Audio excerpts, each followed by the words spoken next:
I wanted to discuss with you the issue of weight regain. Most of our patients with metabolic disease can lose weight. Some of you can lose a lot of weight using either changes you make yourself or perhaps following popular diets such as the keto diet or Weight Watchers or perhaps intermittent fasting.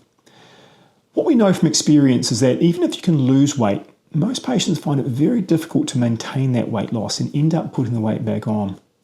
Quite commonly the weight yo-yos and ends up higher than it was before the diet.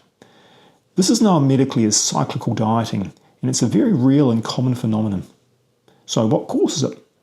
Why is it so hard to lose weight and keep the weight off? To answer this, we're going to talk about the weight set point. This is a medical model that's supported by much of the current evidence on weight control in the medical literature. We believe an understanding of how our body fights weight loss is important for all our metabolic patients, including those having bariatric surgery.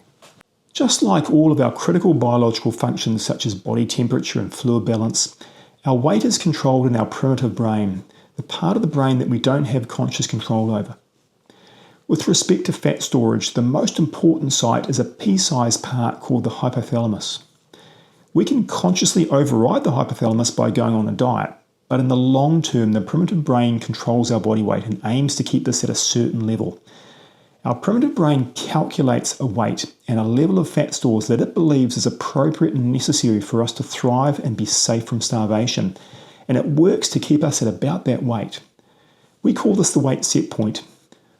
All the patients we see in metabolic bariatric clinic have a weight set point that is too high and has risen over the course of their lifetime. When someone with a high weight set point and carrying too much fat goes on a calorie restricting diet, they will start to lose weight in most cases. But as their body weight falls below their weight set point, which stays the same, the primitive brain begins to sense that starvation is occurring. Through activation of our autonomic nervous system, it slows down our resting metabolism. So this means it slows down the calories the body burns at rest, and it reduces energy used by the brain, muscle, and other tissues. It also drives appetite through appetite-producing hormones, so the person on the diet starts to feel stronger and more persistent hunger. We know this from good scientific data over 50 years old now. The result is that even though the person is still on the diet, the weight loss slows and then it stops. Now, no one wants to be on a diet, hungry and grumpy and not losing weight, so it's natural to give up.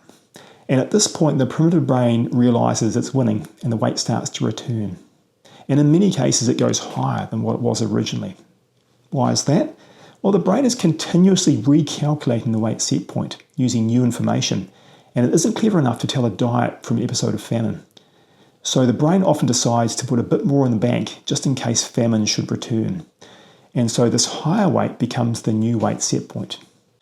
So it's not hard to see how multiple episodes of calorie deficit dieting can lead to gradual and persistent elevation of the weight set point over time, and the body weight that gets higher and higher and becomes harder and harder to shift. So why do some people have a high weight set point to start with? Does everyone start with the same weight set point and some go up from there? Well, we know several things contribute to the weight set point that you end up with as an adult.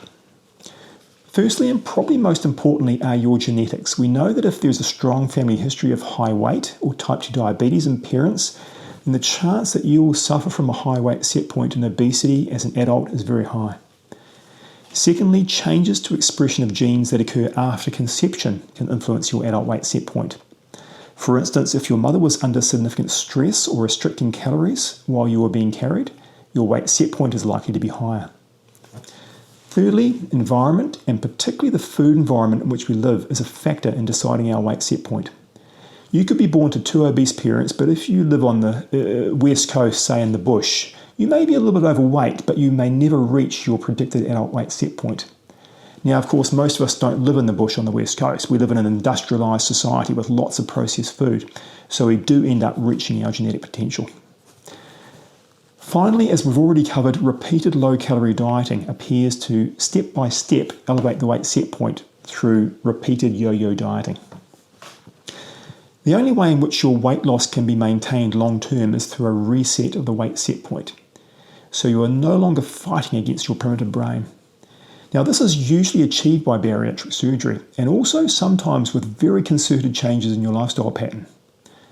Reduction and resetting of the weight set point can never really be considered permanent though, and there is always the potential for the set point to slowly rise in the future if a metabolic appropriate lifestyle pattern is not maintained. Understanding your weight set point and how your brain works to fight weight loss is an important part of your progress towards gaining control of your metabolic health. Now that you understand weight set point, as you get time, please explore our other videos explaining other issues in metabolism and weight control.